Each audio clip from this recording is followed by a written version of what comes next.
Bonjour à tous et bienvenue dans ce briefing des marchés du 9 décembre 2019. Comme tous les jours, nous nous retrouvons chaque matin pour faire un point sur l'actualité des marchés financiers et pour décrypter les tendances à venir sur les différentes classes d'actifs.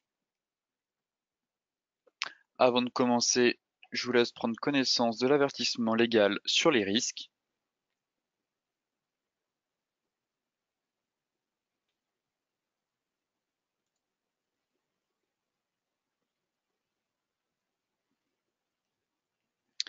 Très bien. Alors, la semaine dernière, les bourses européennes ont terminé en hausse vendredi au terme d'une séance essentiellement, on va dire, animée par le rebond plus important que prévu sur les créations d'emplois aux États-Unis.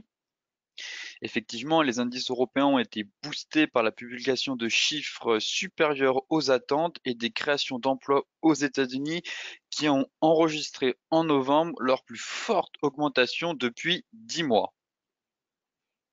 Les chiffres de septembre et d'octobre ont en outre été révisés à la hausse et le taux de chômage a légèrement reculé à 3,5%.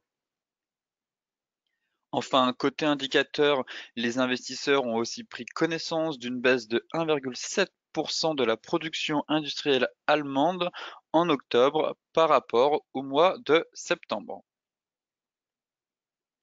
Côté US, eh bien, Wall Street a été forcément soutenu par les bons chiffres de l'emploi aux États-Unis, hein, au nombre de 266 000 au mois de novembre. Les créations d'emplois aux États-Unis ont enregistré justement leur plus forte augmentation, comme je vous le disais, depuis 10 mois. Les chiffres de septembre et d'octobre en outre étaient révisés à la hausse avec un taux de chômage qui avait justement reculé à 3,5%. Enfin, autre élément bien accueilli par les marchés, mais dans une bien moindre mesure, ce sont les propos de Donald Trump qui a redit à la fin de la semaine que les négociations commerciales entre les Américains et les Chinois avançaient bien. Hein, pour rappel, c'est quand même interprété comme un signe positif par les investisseurs qui, je trouve, surréagissent à toute annonce sur ce dossier. Enfin, Larry Kudlow, le principal conseiller économique de la Maison-Blanche, a déclaré vendredi que la date butoir du 15 décembre était toujours d'actualité pour l'entrée en vigueur d'une nouvelle série de droits de douane sur les produits chinois. Maintenant, comme à l'accoutumée, intéressons-nous à la partie graphique et on va tout de suite commencer avec le CAC 40. Donc, comme vous pouvez le voir sur ce graphique, hein, on a une clôture de semaine qui s'est terminée en hausse pour l'indice parisien. Effectivement, après la chute vers les 5700 et quasiment la borne basse du canal, l'indice a finalement repris de la hauteur. J'évoquais la résistance à reconquérir, à savoir la résistance mensuelle située vers les 5860 points, qui est juste ici, qu'on est venu clôturer, enfin on est venu faire la clôture hebdomadaire au-dessus de ce niveau. Donc pour moi, là actuellement, l'indice pourrait retourner vers les 5950 points, effectivement, hein. Là, on est en train de faire un pullback pile dessus. On est en train de travailler justement cette résistance devenue support. Et tant que le marché, hein, ne recorrige pas en direction des 5700, 5700, on pourrait en toute logique retourner dans un premier temps, pourquoi pas, vers les 5950 points. Concernant le DAX, un peu plus différent que le CAC, justement, pareil, j'évoquais cette fameuse résistance ici vers les 13 180, 13 200 points. Et malheureusement, la semaine dernière, en clôture, même si la clôture a été positive sur l'indice allemand, nous ne sommes pas parvenus, le marché n'est pas parvenu à reconquérir, à s'affranchir à la hausse de cette fameuse résistance, comme vous pouvez le voir ici, vers les 13 180, 13 200 points. On a toujours cet avalement baissier, pardon, avec une forte bougie impulsive qui a quand même beaucoup de corps. Il serait invalidé cet avalement qui est un signal de retournement. En cas de franchissement des nouveaux plus hauts vers les 13 350 points. Pour le moment, je reste quand même assez neutre sur l'indice allemand. On est pile poil juste en dessous d'une forte résistance. Toutefois, si on parvient à la franchir, effectivement, on pourrait, dans ce cas-là, annuler ce signal de retournement et retourner vers les 13 150 et pourquoi pas vers les anciens plus hauts historiques, vers les 13 450 points. En effet, toutefois, en cas d'échec sur ce niveau, on pourrait avoir en toute logique un retour vers les 12 940 points.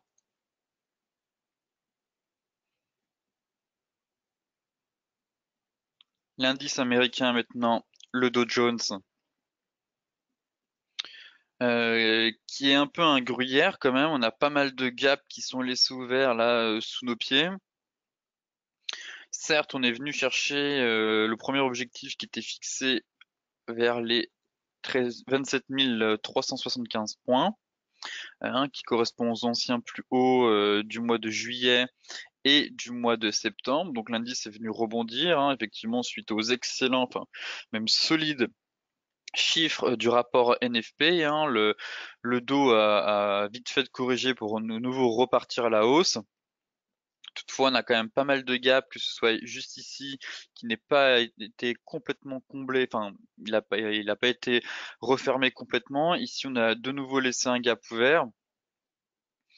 Alors, prudence quand même sur l'indice américain, même si le mieux pour avoir une véritable correction serait d'attendre justement un retour sur la borne haute de ce canal situé vers les 28 700 points à plus court terme.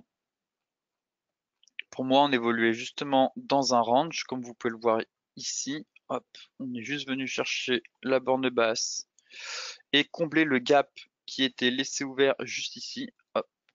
Et on peut tracer un range comme cela.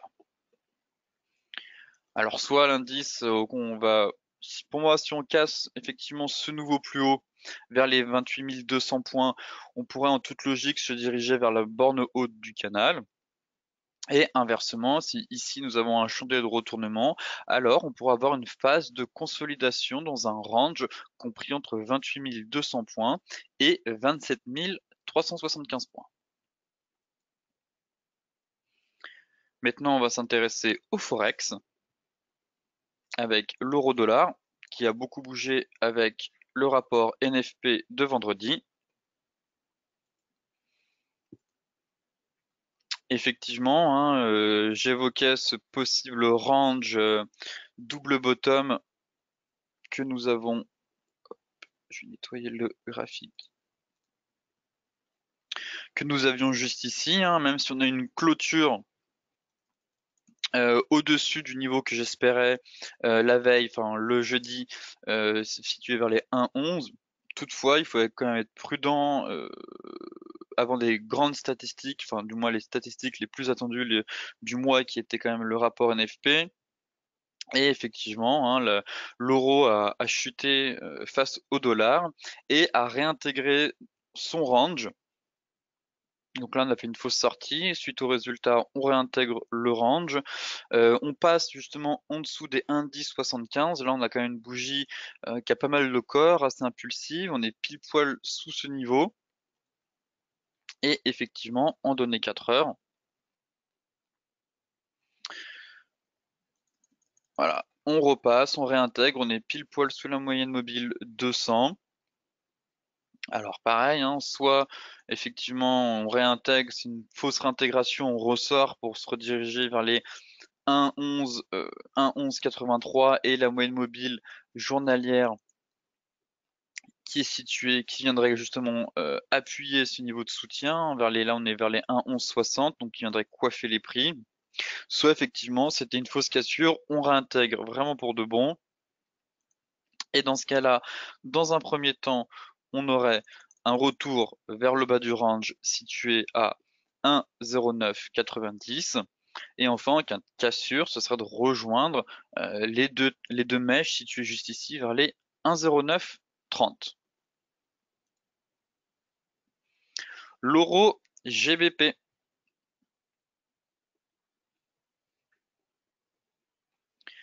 L'euro GBP qui continue sa glissade toujours. Je l'attends sur ce niveau. Je vais me mettre en hebdomadaire. Voilà, pour moi, le niveau à surveiller maintenant, c'est les 0,836. C'est ici que je vais attendre l'euro face à la livre sterling. C'est ici qu'on peut vraiment avoir un mouvement ou du moins un rebond technique pour espérer faire un pullback sur les 0,85. Là, justement sur ce seuil psychologique, on n'a eu aucun signal de retournement, pas de chandelier, on a directement enfoncé le support. Donc j'espère éventuellement, sachant qu'on a les élections cette semaine, le 12 décembre, éventuellement, hein, si avoir quelque chose d'intéressant sur ce niveau-là. Voilà, si il doit se passer quelque chose, c'est vraiment sur ce niveau, hein, c'est voilà, ce serait le bas du range, les anciens plus bas depuis 2016. Et j'espère vraiment avoir une réaction du marché sur ce niveau. Là, on est quasiment venu tester le bas aujourd'hui, hein. Il manque encore quelques pips pour rejoindre le bas du support. Mais la zone à surveiller après les élections, je pense, reste vraiment le bas du range qui pourrait offrir des opportunités. L'USD face au yen.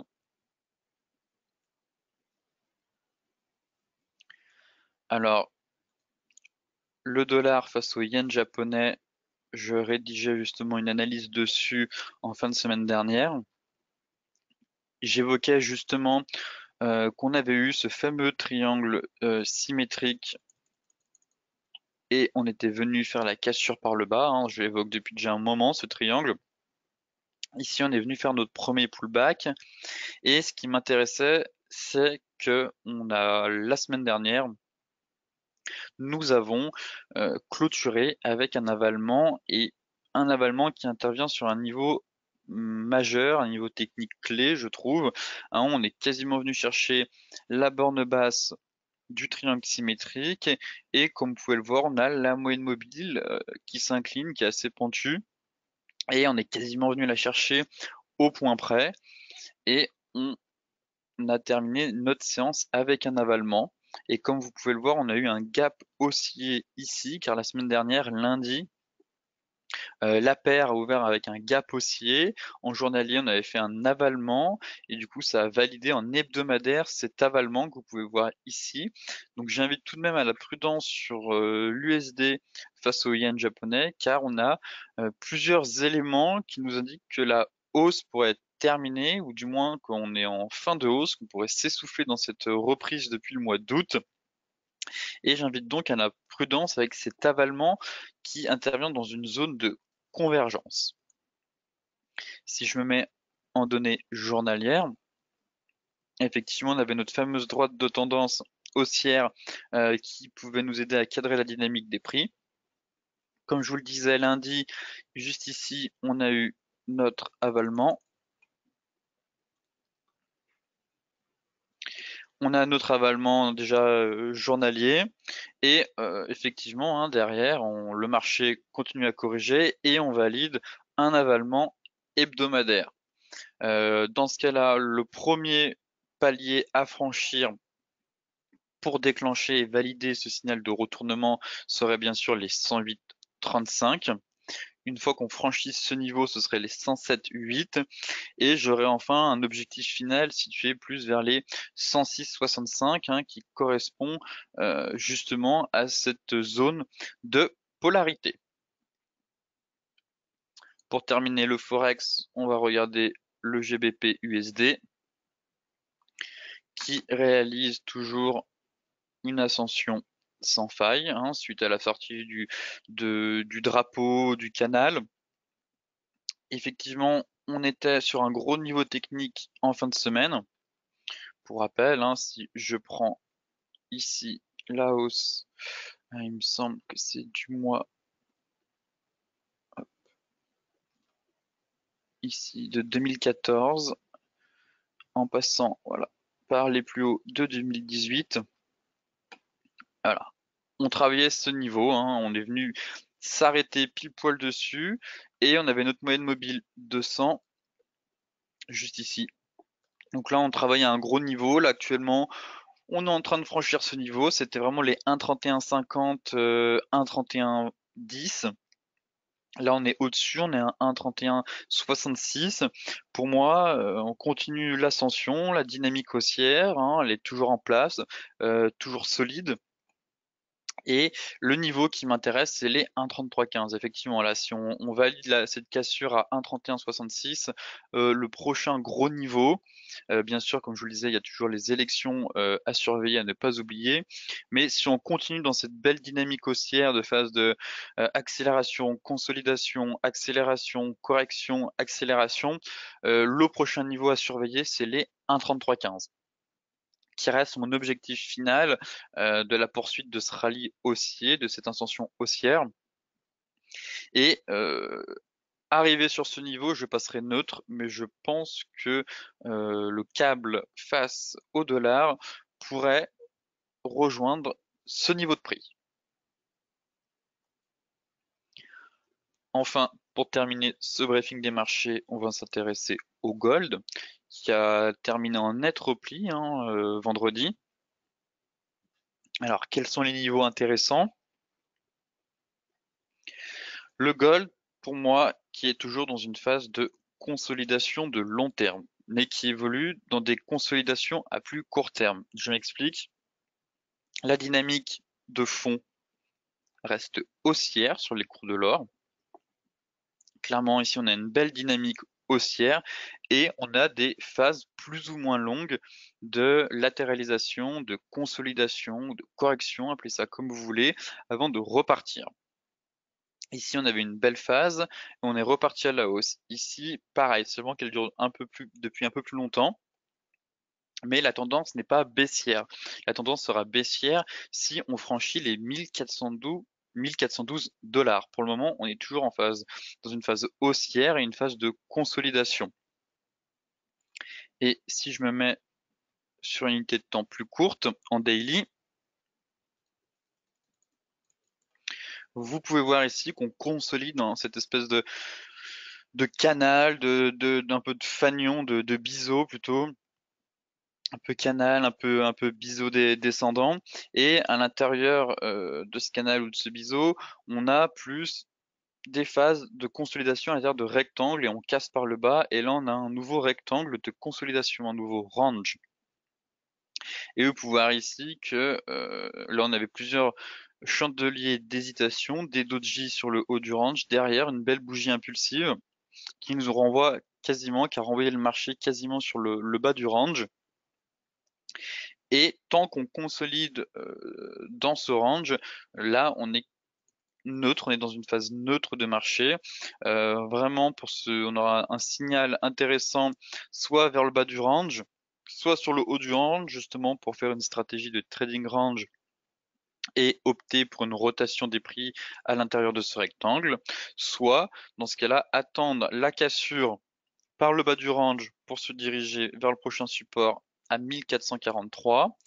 Et enfin, ce serait une glissade des prix vers la borne basse située juste ici. Et on aurait la moyenne mobile 200 qui viendrait s'aligner justement sur ce niveau de support. Et pourquoi pas, ça correspondrait approximativement presque au report de ce petit range. Et ce serait un niveau technique éventuellement intéressant où les cours pourraient prendre appui avant de repartir à la hausse. Et enfin, le deuxième scénario, ce serait directement une rupture du haut du range situé à 1477. Dans ce cas-là, il faudrait franchir la résistance mensuelle située à 1486 et en même temps qu'on franchirait cette résistance, on arriverait enfin à sortir de cette phase de consolidation en franchissant justement cette oblique baissière. De ce fait, les prix pourraient accélérer et le marché pourrait retourner justement sur les anciens plus hauts situés vers les 1558 dollars dans un premier temps. L'objectif ici reste en premier lieu les 1510 $. En second lieu, ce serait justement les 1560 $. Et j'ai un dernier objectif qui serait vers les 1625 $ sur les cours de l'or. Ce briefing des marchés touche à sa fin. Pour celles et ceux qui sont intéressés, pour consulter l'article dans son intégralité, je vous mets le lien de l'article dans la description de la vidéo. Petit rappel, j'organise toujours un webinaire sur la formation Ishimoku le 18 décembre à 14 heures. Pour celles et ceux qui sont intéressés pour cette troisième et dernière partie, je vous mets aussi le lien d'inscription dans la description de la vidéo. Sur ce, je vous souhaite à toutes et à tous une excellente journée, de très bons trades et on se retrouve demain pour un nouveau briefing des marchés.